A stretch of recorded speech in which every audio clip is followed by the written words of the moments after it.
heard about Professor Paul Heithersay, who collected this amazing collection that we see around us now some years ago. Now, as a geologist, we start out as geologists as rock collectors fundamentally, so we're always trying to do something a bit like Peter, but Peter's taken it to another dimension in terms of the biggest rock collection you can ever have. And what he'd done is gone around the world, gone to deposits all over the world, and now a number of them that are closed now, and then very studiously put them together on these lithotech boards. So what we've ended up with is I'll pull one out here, is really a series of rock specimens that are representative of the district they come from. Now, geologists can look at this and compare and contrast with their own deposits, their own projects, and looking for alteration styles or mineralisation styles. And this is an invaluable part of the whole exploration process. So back to your original question, I heard about it. I heard that he's doing this global phenomena.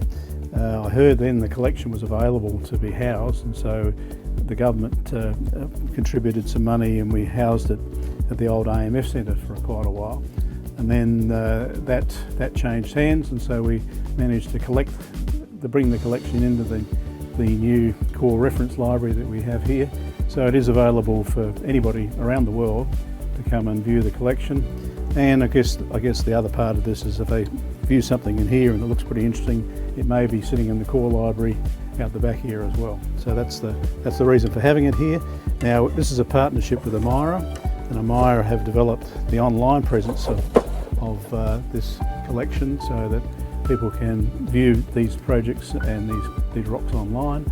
And they've built up a big reference material behind it so people can look at the key references on particular deposit types, and then we can compare and contrast. And it's particularly valuable for new geologists who are learning the exploration game. They can come and see the classic deposits. So here, and I was just looking at the Eli porphyry copper deposit just there.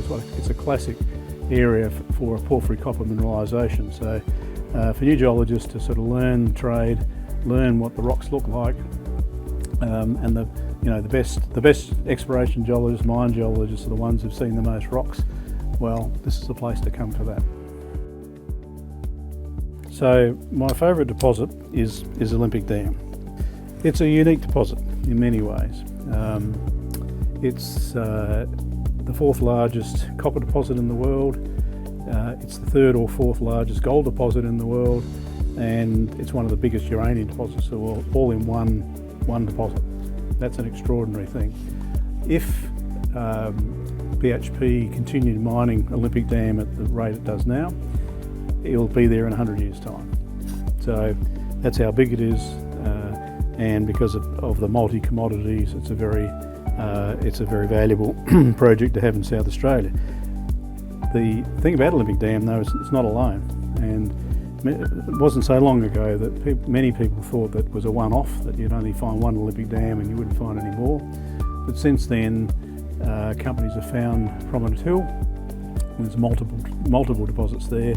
Carapatina, there's at least 3 deposits there, and BHP themselves have found a new project called Oak Dam West, that promises to be at the same sort of scale as the others that have been found. So what we're now discovering is that there's more than one Olympic Dam.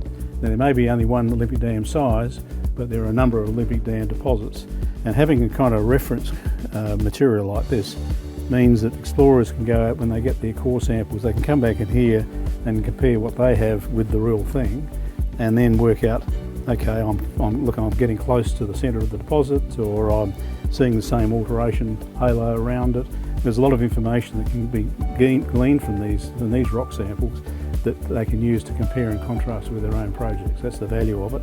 And then from the research point of view, researchers come in here as well. They can apply, there's a whole lot of new technology that's available now to scan material like this to work out what the mineralogy is, what the alteration is, what the chemistry is even, and again apply that to theories about formation. So Olympic Dam, that's my favourite deposit, and I hope we can find many more. It's quite conceivable that companies that are just looking for iron ore, that's all they look for. They don't look for copper or anything else. but another company looking for copper might have a different view.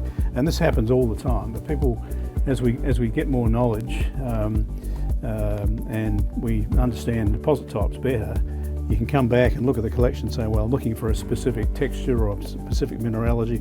Oh, here it is, and that opens up a whole new chapter in discovery.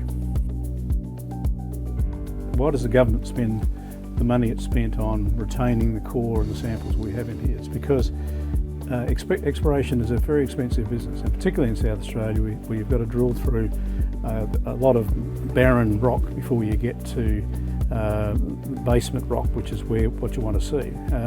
So every time we collect samples, we want to retain it for the next company that comes through that might have a different idea or different approach. So a collection like this marries extremely well with our broader collection outside, and in as much as people have come up with new ideas about maybe, say, nickel deposits in South Australia. Right now we don't have a nickel mine, but we have plenty of nickel prospectivity, and what the companies that are exploring for nickel in the west of the state can come in here and look at the type examples from Canada and from all over the world and compare the material they're getting in Western South Australia with the type examples from Canada, and it just speeds up the process. They can rank areas much more quickly. They can hone in on the areas that matter because they've got the source material here. So it's a really central part of the exploration business, in my view. From a state's point of view, we want South Australia to be seen as a place that's positive for mining, and particularly now with renewable energy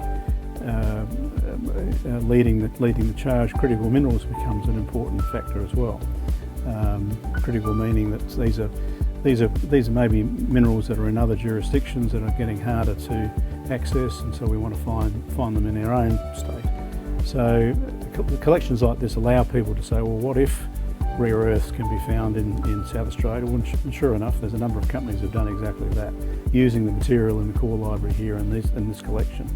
So it is an attractive to the state. It's also, I think we also have a responsibility to the broader mining community to have for government departments, governments to house collections like this, so that they can come in here, do training, then go back to wherever they've come from and use that material. So I think there's a broader social benefit as well, but there's no doubt having this collection in conjunction with the core library next door is a big asset for the state.